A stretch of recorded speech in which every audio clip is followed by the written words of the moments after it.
everybody? Artistry and Finesse with you on Sunday evening. Very special holiday podcast. The Steelers season has come to an end. And Finesse, what I thought was incredibly fitting fashion, that 4th and 15 play by Chase Daniels of the Chiefs, where he went like 5 yards past the line of scrimmage and then just buried the ball in the dirt. What a metaphor for the season, and I think the NFL in general. Yeah, it's really just so sloppy this last week. And, they're just bad teams getting in the playoffs, bad teams barely missing the playoffs, teams that should be better just blowing games. It's really the games are exciting, but the quality of play seems especially low. And that's why I can't get that upset about the Steelers missing the playoffs. They did not in any way or any form or fashion deserve to make the playoffs. I don't think anyone could argue they deserve to make the playoffs. Yeah, I mean, I think you put your finger on it. It's not like any of these teams fighting for that last spot are worthy. No. The Steelers aren't worthy. The Chargers certainly aren't worthy. The Ravens are terrible. The Ravens, this year. The Dolphins are a joke. They scored 7 points against Buffalo and the Jets in their last 2 games, and they it's an absolute atrocity. And there's 2 ways to look at this season. I mean, the way we started was so bad. We eulogized the Steelers after the first game of the season. That's how bad they were. And we were right. Turns out we were right. We were right. I mean, so on the one hand, they are who we thought they were. On the other hand, you have to give them some credit for not mailing it in, which would have been all too easy to do. I mean, you see that time and again. You saw it with the Texans this year. Much more talented team, in my view, than the Steelers, who got off to a bad start and then it just snowballed from there. And I think this is Mike Tomlin's best coaching job. I guess, but the Texans have the number 1 pick, and we're going to draft 15th. Yeah, I'm not saying it's the best thing for the future of the team. I'm just saying I'm impressed by their constitution, their ability not to fold like a tent. I am too, although that doesn't impress me as much as if they were scoring 4 touchdowns a game would impress me. I guess that's just sort of what the expectation should be. And it's good that they didn't quit. Ben told you he wasn't going to quit. You know him. There's no quitting him. You know that. He said that very early on that they were never going to quit. Right. And we know him. I know him. He knows him. We know him. Come on. We know him. We knew he wasn't going to quit. We knew the Steelers weren't going to quit. I actually didn't know that. I thought he was going to fake a season-ending injury at some point. But I think maybe what he did is look at the schedule and say, look, we play essentially 2 winning teams, legitimate winning teams all season in the Bengals, who, regardless of the records, that's a 50-50 game, and the Patriots, who destroyed the Steelers.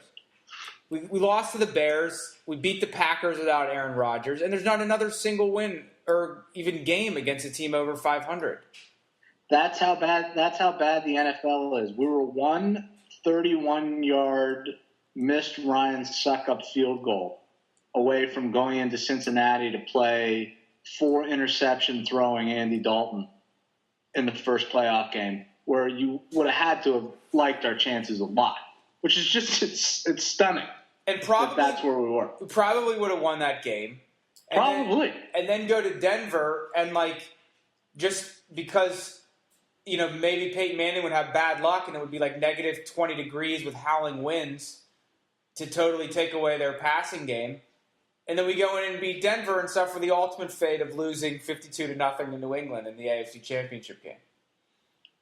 Yeah. That's probably how this would have played out. We know how it would have ended. I mean, in the grand scheme of things, and you alluded to this when we were talking about the Texans, it probably would have been a lot better for the Steelers to finish, 5-11 or 4-12 and get a top 10 draft pick. As it stands, I think we have the 15th pick in the draft, which is not that pleasing. But, this is where we are. And I don't think we can kid ourselves even for a minute about how flawed this team is. I'm just looking back at the season and all the opportunities we had to win a game and make the playoffs. There's that Tennessee game at home in the opener. We lost to Minnesota and London, which, was just an abomination. That might have been the low point. In fact, it was, because we won our next two. We lost in Oakland again. There was that absolute thrashing by the Patriots in New England. We gave 55 points in that game. There were a lot of low points. And we lost to Miami. I think the low point was the Terrell Pryor run, like 90 yards, when he was 40 yards downfield before anybody even realized that he was that far down the field.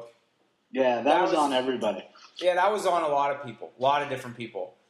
But we see the flaws. Our eyes are wide open. But you got to wonder, does this flirtation with the playoffs, which possibly could have salvaged what was otherwise a throwaway, very forgettable season, does that blind Tomlin and Steelers management and Roethlisberger and all the other leaders of men? Does that blind them to the real problems with this team, and that there are some things that need to be done, some tough, hard choices that need to be made? I don't think it blinds them, but I do think it makes them think. And I don't know that they're necessarily wrong about this. It makes them think that they're on the cusp of being a playoff team. But that's more of a reflection of just how bad the league is, and the fact that you just need to be mediocre to have a chance to make the playoffs. Yeah, if you have a competent quarterback, you're not going to win fewer than 6 games. That's like the bottom line if you have a good quarterback. So what are you looking to do in the offseason? With the Steelers? Yeah. I'm not going to do much when it comes to the Steelers personally. You're in a position of power. What are you looking to do? I'm probably going – I would let go of Haley. I really would. I think it's time for a different offensive coordinator. I don't think that's happening anymore. I know. It's disappointing. I just don't think that he's running an offense that can compete with the best offenses in the league. Like, we won the game today, scored 20 points. That's nice, but it's still only 20 points. Like, in all these other games, you basically got to score 28, 35 points to win. And when you got a defense that hasn't gotten turnovers on a regular basis in 2 years, you got to have an offense that can score 4 touchdowns. And I just don't see the offense as constituted with Haley running these bubble screens on 3rd and 8. Being able to put up 4 touchdowns every game. And, I think he reins in Roethlisberger too much sometimes. Like, there was a play today, it was 3rd and 10, and just had Roethlisberger throw a 2-yard pass to set up a field goal for 17-0. I mean, why don't we just let the guy throw for a first down? He's been in the league for 10 years. He can do it. He needs to let Ben be Ben. Yeah, that's what BA would do. He needs to let him Ben.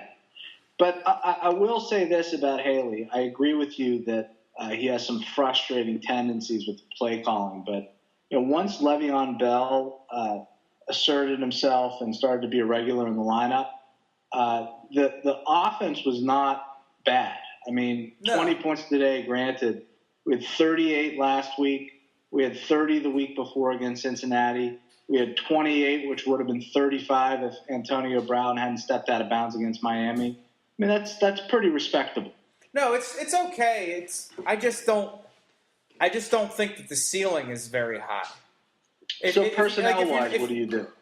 Well, first I want to give credit to AB, one of the linchpins of Young Money. He exceeded my expectations. I did not think he was a legitimate number one, and he's not a top echelon number one. I don't think, because he's just not big enough to make those plays that Brandon Marshall or Calvin Johnson, where the quarterback just literally throws it up and the guy gets it. Right. There aren't many of those, though. No, there aren't. But he's not one of them. But he had an amazing season, much better than I thought. 110 catches for AB. So Manny's gone. You got to cut Woodley, right? Doesn't he have to get cut? I think you do, but one more point about AB. This is a remarkable statistic I heard today. He's the first guy in NFL history to have 5 catches and 50 yards at least in every single game. It wouldn't surprise me if AB, I know he just signed a contract, but what if he just held out of training camp? Like, that's something he would do, right? Just not show up and be like, I want another new contract. I know I just signed one. Well, I guess you never know. But I think AB is the least of our worries going through this offseason. I think the defense is the biggest concern. Yeah, Todd Haley is no longer the first thing that comes to mind. You know, we had some guy whose first name I don't even know, that kid Baker for the Browns, that was just gouging the Steelers today. And it's just a bad defense at this point. It's it's old. I think you do have to get rid of Woodley. There was some talk today about Ike Taylor moving to safety, which I think is a good idea because Ryan Clark, I think, is gone, and Polamalu is, about to ride off into the sunset. So I think you need to reshape that secondary, which is terrible as currently constituted.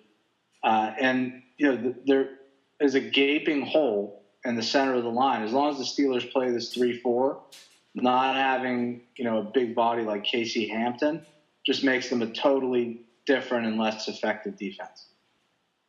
Well, who could argue with that analysis? That was excellent. You can't. Thank you. No, I agree, 100%. If this was a call-in radio show, I would call up and I'd say, or just would say, I agree with what you said. I'm going to hang up and listen. But I just said what I needed to say. So in the draft, what are your priorities?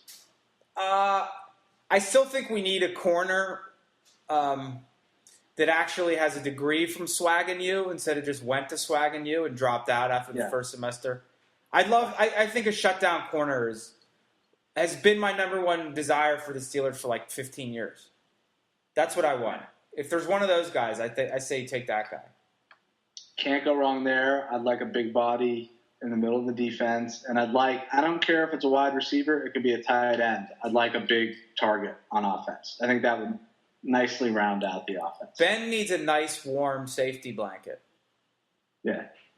You got to give credit where it's due regarding Le'Veon Bell. I mean, we were very critical. Player. Very nice, good running back, I thought. What a move today on that touchdown. Yeah, look, he's one of the few things that you go into next season feeling really optimistic about. Like, this could get better rather than, like, just it's going to be the status quo. So I'm optimistic about him. Before we move off of the Steelers, what do you think about Ben's Van Faust look, the beard? I think what he's trying to do is show his men that he's trying to wear his experience on his face.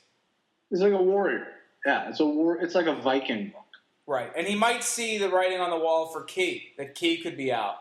And now Ben has to be the new Key. And Ben's going to have to show up to training camp with a hard hat and a lunch pail and get ready to go to work.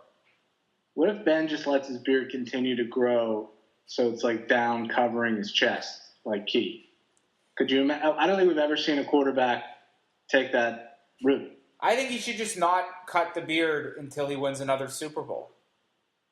I would love to see a long flowing beard. I want Haloti Ngata to have Ben's beard in his grasp, and Ben just does one of his weird spin moves, almost falls over, touches the ground, balances himself by touching the ground with the ball, and gets up and hits Heath for a 19-yard gain on 3rd and 17 in Baltimore. I would love that. That would be great. But look, I'm glad the Steelers season's over. It would have been like, who needs to draw this out? No. It's a season of mediocrity. It's 2 in a row now. It gets a little, like, honestly, if we don't sound that passionate about it, it's because it's boring going 8-8. It's not a team that gives a lot one way or the other to get that fired up about. Yeah, I agree. The NFL is terrible. The Penguins played today and beat Columbus again, 5-3. It was nice. It was a good win. I didn't think the Pens played particularly well. I think that you're starting to see sort of the effects of having a minor league roster over several games. It's one thing for them to come up one night, play well. Oh, everybody looks impressive. Oh, that guy's really got some speed and stuff. But they don't do anything for large portions of the game. And that's why I think the Pens have had good results recently, because they have some high-end talent, but the lower level guys just aren't. They're getting outplayed for large percentages of the game. Yeah, this is December hockey. They got killed tonight in the second period anyway. I mean, they were just dominated. Yeah, it's terrible. But, you see when you have James Neal and Sidney Crosby, you can put up 5 goals against a team like that without trying too hard. Well, Columbus isn't really ready for prime time yet. I know they have some injuries, but they're not ready to keep up with that high-end talent. Is there any way that you keep James Neal off Team Canada at this point? Not only do I not understand why he's not getting consideration is more like sort of media consideration for the team. I don't understand why he's not a lock for Team Canada. Like, he would be like an automatic lock at the wing on Team Canada if I was the general manager. Not only that, but who's a better goal scorer than him? Yeah, if Steven Stamkos isn't ready to go, I think you put him on Sid's line and you don't even bat an eyelash. He's the perfect line.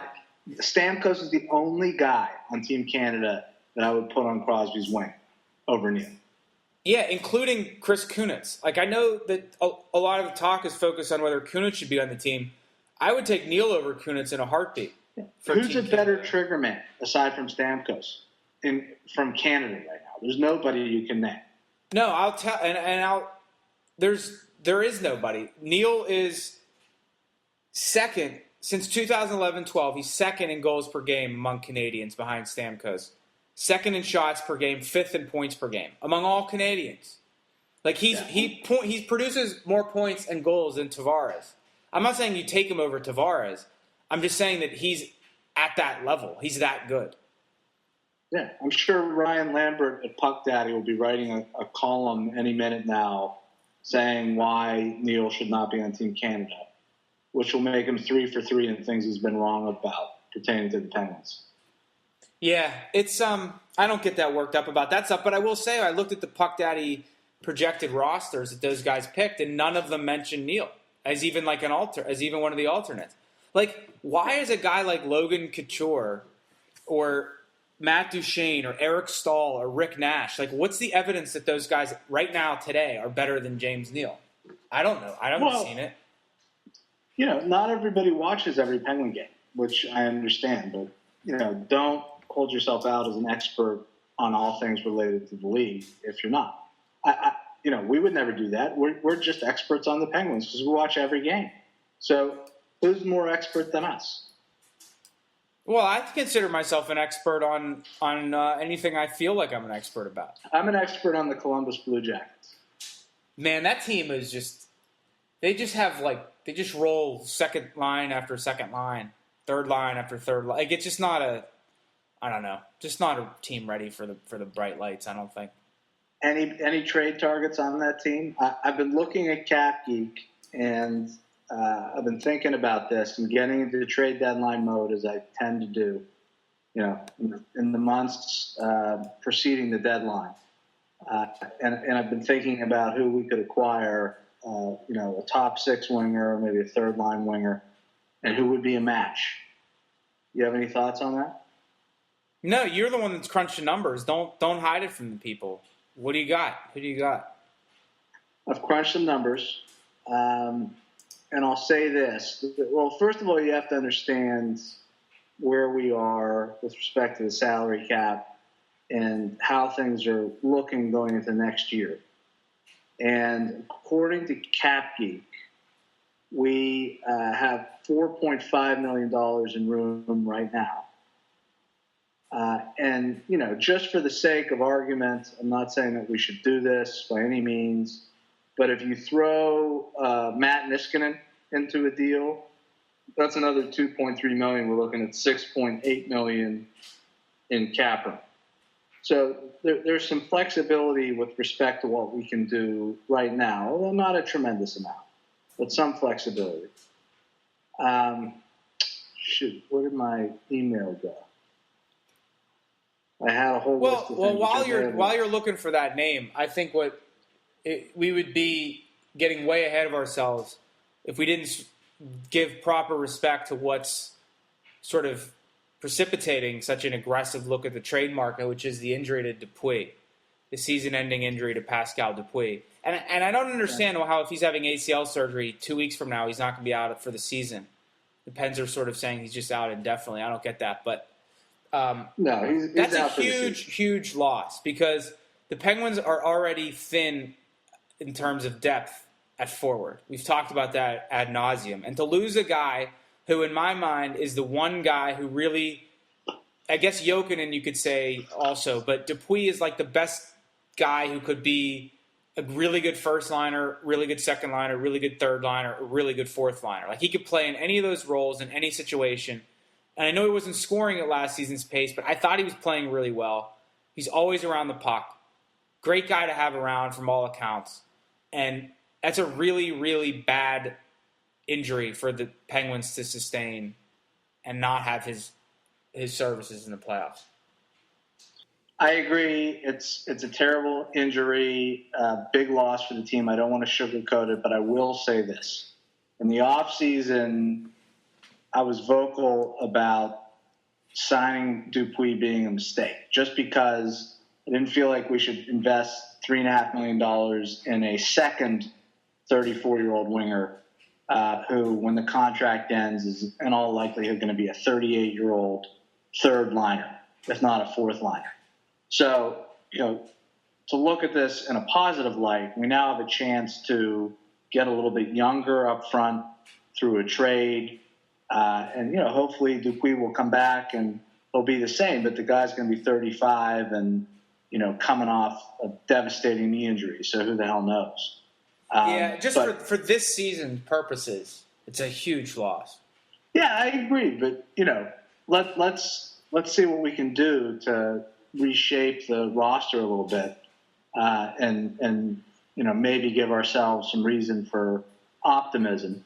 We got some room to work, and I think we need somebody on the bottom six. That hasn't changed, and we need to have a little bit of depth in the top six. So I was looking around, and I think there are some obvious trade partners. I know I'm not the first to say this.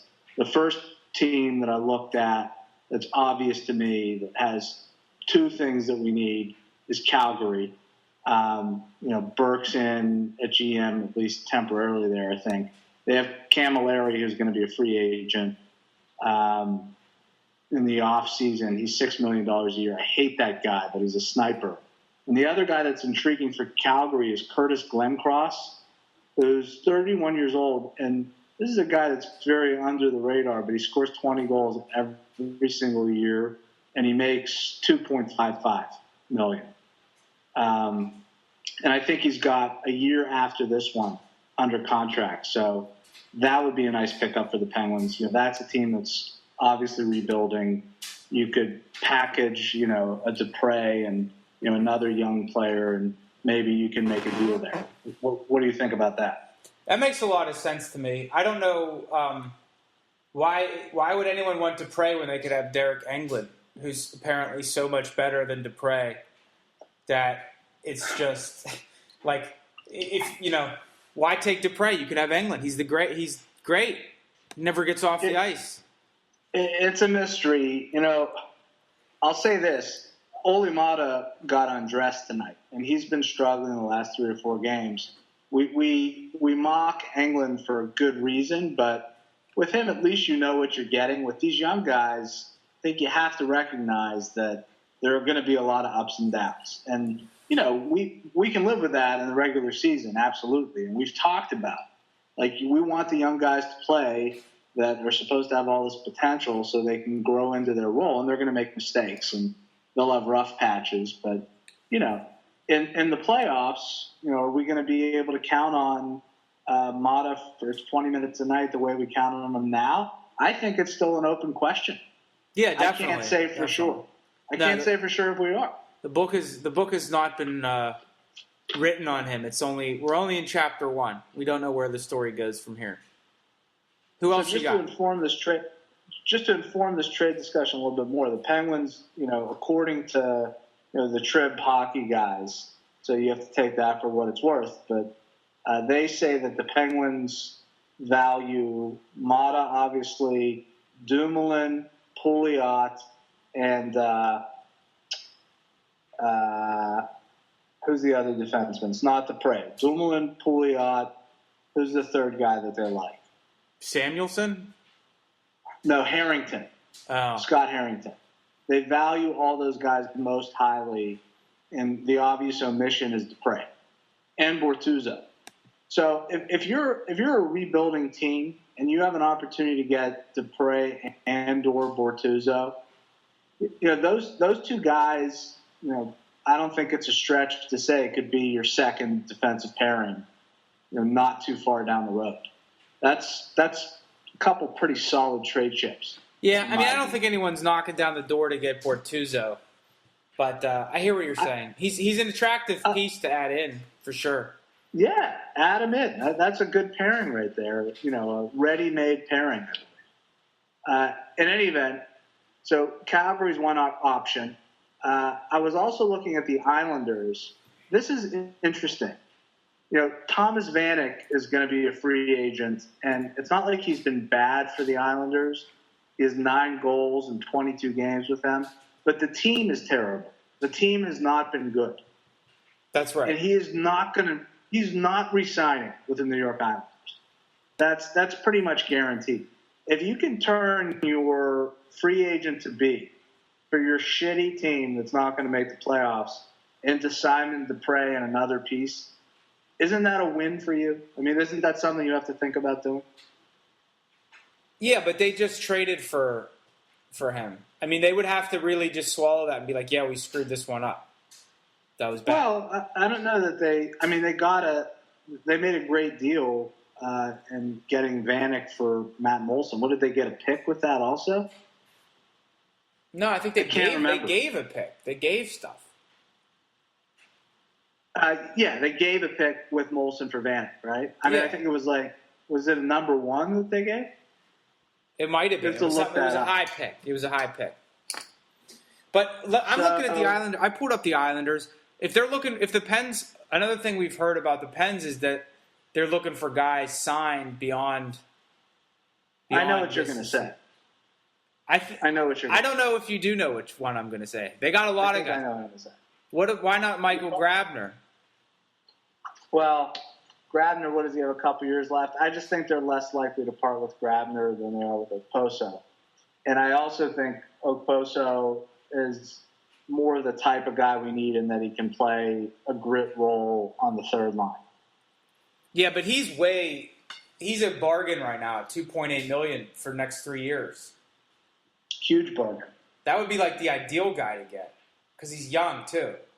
Grabner just really struggling there, but could potentially fit well in a system that allows him to, Bilesman's system where you make 100-foot passes and skate as fast as you can in a straight line.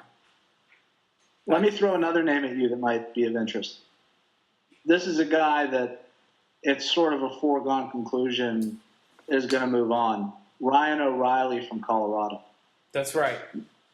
Makes $5 million this year. He's going to be a restricted free agent. They've got all these young guys locked up, super talented forwards, and they need defensemen. I'd be fine with that too. He makes sense to me. I guess the only point I would add to this, these are all good names, is that I think, he's only 22. That's gonna be hard to get a guy like that. Yeah. He's gonna. He might command a lot more than we could pay. 22 years old. Yeah, that's. Yeah, I don't know that we can hang on to that guy, but I just think he's a guy that could be had for the right price. Perhaps it'd be a high price, but you could be right. But I hope that whatever the Pens do, they do quickly and soon, like before the Olympic break, because I just don't think that the trade deadline is necessarily enough time to get a guy in here, especially a one-year rental player, to get the most out of that guy. Like, you're bringing in a guy, and it takes time for them to adjust. We saw it with James Neal, even though he's playing with crappy players at the beginning. Like, if the sooner you can move, the better. We know what the needs are. The needs of the team aren't going to change, barring catastrophic injury. We need at least one more forward who could play in the top 6, or if everyone's healthy, maybe on the third line. Well, I don't think that we're precluded from making a move like that, but I think the only way that happens is if it's a hockey trade where we're sending somebody that, another team with playoff hopes can plug right into their roster wants to deal with us. Because otherwise, what incentive does anybody have to do that deal? They might as well wait until the deadline when, they can get a bidding war going and let's get make the a most hockey value trade. for whatever assets. Let's make a We hockey can do the trade. hockey trades. Got to come up with a hockey trade. Well, I am going to come up with Let me ask you this. Come up with one. Go ahead. Come up with a hockey trade. No, you go first. I had some the other day. Go ahead. Now, I don't think this is just pure, frivolous banter right now. There's no way I think we should make this move. It's not what we need to do. But you've got Edmonton, who has they're like Colorado. They have this surplus of young, super talented forwards, and they don't really have a stable of defensemen. And you've got this Nail Yakupov kid, who is 20 years old, is under contract for another year, $925,000. The number one pick in the entire draft. I mean, you're not getting him unless you pay. But you can get a guy like that to play with Malkin. Take a chance on him. I mean, this is a guy that's been scratched a bunch of times. And, they clearly are not in love with him. Don't you have to be intrigued? I mean, don't you have to kick the tires on that a little bit? Yeah, you probably do, but that seems like someone else would trump an offer that we would make for that. Because if you're looking at long-term signability, I just don't think that, What do you mean someone else would trump the offer? You mean someone else would give up more assets to get him? Yes. But who has as many defensive assets as we do? That's what they need. But are any of our defensive assets, other teams might have fewer but better defensive assets. It's not like our defensive assets, we're saying, this guy is a can't-miss number one defenseman. We think they're all, good, serviceable defensemen. No one's saying Brian Dumoulin's, anchoring your defense for the next 10 years, is playing 28 minutes a night. You know what I mean? Yeah, well, he's not that kind of... there's a difference between a guy who's an NHL defenseman and then a guy who's, your horse, your number one guy. So much of this discussion will be impacted by Bo Bennett. Is he going to play? Is he going to be good? I'd argue he's the most critical player we have right now. The most critical unknown on the whole team is Bo Bennett. And I'm not that optimistic because his injuries have been these wrist and hand injuries. And if he can't be strong on the puck, then he probably will look like Brandon Sutter. It's a hard injury to overcome, the wrist and hand. Not everyone's Mario Lemieux can break their hand and then win the Conn Smythe 3 weeks later. No, very few can do that. I don't think Bo Bennett is one of them. The other guy that we've talked about that maybe you don't have to pay a king's ransom for is Yager. He's going to be a free agent like he always is. We can easily afford him if the Devils want to trade him. They seem like a team that would be interested in Niskanen. They could be. And you've got, Yager, who is much, much slower than Crosby. But could you imagine Crosby and Kunitz, gaining the zone, pushing back the defense, and then Yager coming late on that line? It sends chills up one's spine. It would be really emotional to have him come back. I would be fine with it. I would love it. I'd love for us to get Martin Brodeur, too, the same trade, and have him back up Fleury. I think that would be amazing. I'm not the one writing the check, so I'm fine with it, but I think it would be great if we got both of those guys. It's difficult to predict who will be available. I think that Niskanen, though, is why you're going to see a hockey trade for the Pens, because he's a hockey asset. He's an unrestricted free agent who could help a team right now and who the Pens don't need. He's like Camilleri for Calgary, an unrestricted free agent who could help a team who Calgary doesn't need. So that's why I think we can move him to a team that wants to make the playoffs. Maybe it happens in the Eastern Conference. More likely it happens out West. but nothing would surprise me. I mean, I think that the name that we end up getting will probably not be one that we think about because it's probably going to be a guy that's signed for a few years. And we're just not really think noticing. Is available.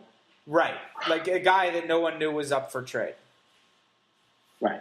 The other factor here, and I'm pretty much done, but the other factor is looking ahead to next season. Interestingly, we have about $56 million tied up of the $71 million cap. And unlike prior years, we don't have guys that we have to sign. The big UFAs for the Penguins are Niskanen, Jussi Jokinen, Orpik, Vokoun, who probably will retire, Tanner Glass, Kobasu, and Englund. Those are our UFAs. It's a much, much different outlook than it has been for the last few years. We have a lot more flexibility. Yeah, they could all walk, and we'd be fine. They could all walk. Yeah. And everything would be fine. Sutter's a restricted free agent. Sutter is a restricted free agent, and I know you don't want to hear this necessarily, but if he continues to at his current level of play, I think we offer Brandon Sutter a $3 million a year contract because why not? Like who else are we going to get? You want me to answer that? Why not? I don't think we have time for my answer to the why not question. I actually think if Dupuis hadn't gotten hurt, I would have come up with a bunch of scenarios where we trade Brandon Sutter at this trade deadline. I think it could have been done with everyone healthy, but with Dupuis hurt, I'm not sure I'd be willing to do it anymore. I just want to prepare you. Just brace yourself. I think we're re-signing Brandon Sutter.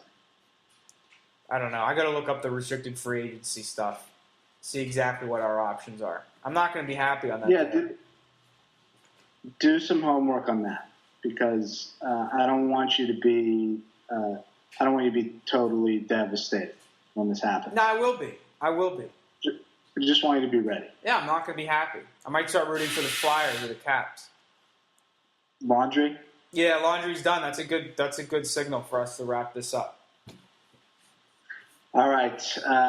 Big Sunday. Wish it had gone a little bit differently, but, who really cares?